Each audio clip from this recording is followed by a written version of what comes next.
교과서 64쪽입니다. 자, 앞에서 살펴보았던 황국신민의 서사 한번 내용 보도록 하겠습니다. 이건 아동용, 어린이들이 외웠던 천황의 나라의 신화된 백성이라고 맹세하는 거죠. 1. 우리들은 대일본 제국의 신민입니다. 2. 우리들은 마음을 합하여 천황폐하께 충의를 다합니다. 3. 우리들은 인고 단련하여 훌륭하고 씩씩한 국민이 됩니다.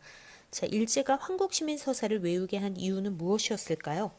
일제가 이런 목적으로 강요했던 다른 정책에는 어떠한 사례들이 있을까요? 앞에서 우리가 배운 내용들을 토대로 한번 이야기를 나눠보면 좋겠습니다. 자, 그러면 이번에는 이 민족말살 통치기의 식민지 경제 정책에 관한 것입니다. 자, 핵심 용어는 병참 기지화 정책, 그리고 인적 물적 자원의 수탈, 이 두 가지로 요약될 수 있겠습니다. 병참 기지화 정책 1930년대 이후, 그리고 인적 물적 자원 수탈. 자, 중일 전쟁 이후 일제는 침략 전쟁에 필요한 물자를 공급하기 위해 조선에서 전쟁 관련 산업을 집중 육성하였다. 서울과 한반도 북부지방, 왜 하필이면 북부지방이었을까요?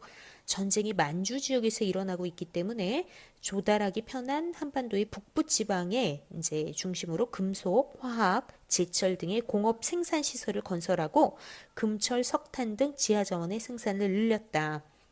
모든 중화공업시설은 북부지방에 집중되고 발전소 같은 것도 북부지방에만 모두 세워지게 됩니다. 그래서 해방 직후에, 광복 직후에 남한에는 발전소가 없어요. 북쪽에서 전력을 끊어버리게 되면 남한은 완전히 다 이제 완전히 암흑이 되는 거죠. 또한 일제는 전쟁을 확대하면서 필요한 식량을 확보하기 위해 쌀을 강제로 거두는 한편 배급 제도를 실시하였다. 자, 이런 걸 전문적인 용어로 공출이라고 하는데 정부가 공공의 목적을 위해 물자를 그냥 강제로 다 걷어가는 거죠.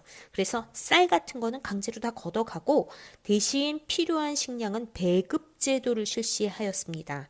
자, 강제로 걷어가고 공출, 배급제 이런 용어 나오면 이건 1940년대, 30년대 이후 중일 전쟁 이후의 경제 정책입니다.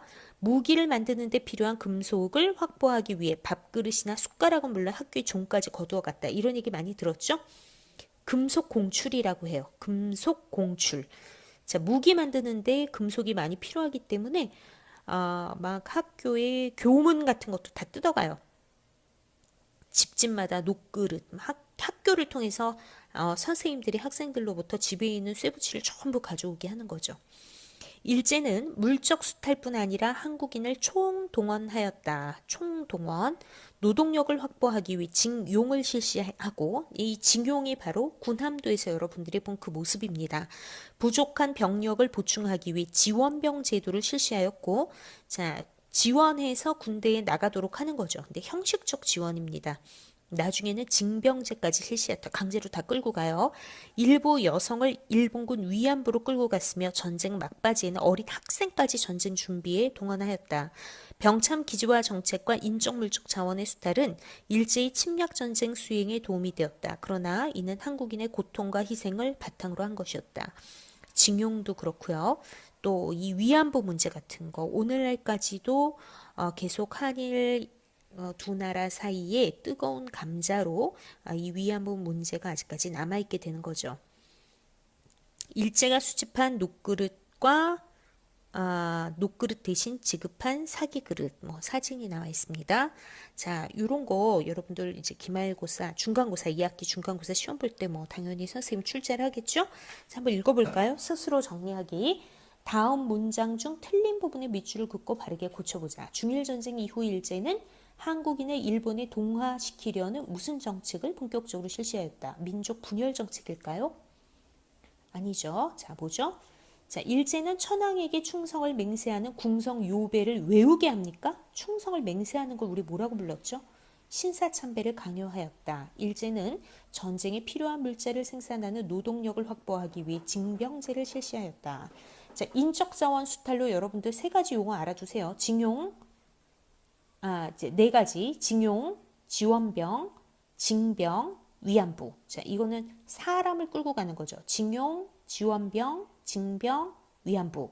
물적 자원 수탈로는 공출. 자, 공출 중에서도 특히 쌀, 그리고 금속. 자, 금속, 쌀, 자, 공출. 물적 자원은 공출, 인적 자원은 네 가지. 자, 징용, 그리고 지원병, 징병, 위안부. 자, 이렇게 용어들을 알아두면 이 민족말살통치기의 식민지 경제 정책이 되겠습니다. 자, 여러분들 65쪽에 나와 있는 내용도 한번 쭉 같이 읽어보도록 하겠습니다. 너무 수고 많으셨어요. 자, 그럼 수업 시간에 뵙겠습니다. 이상입니다.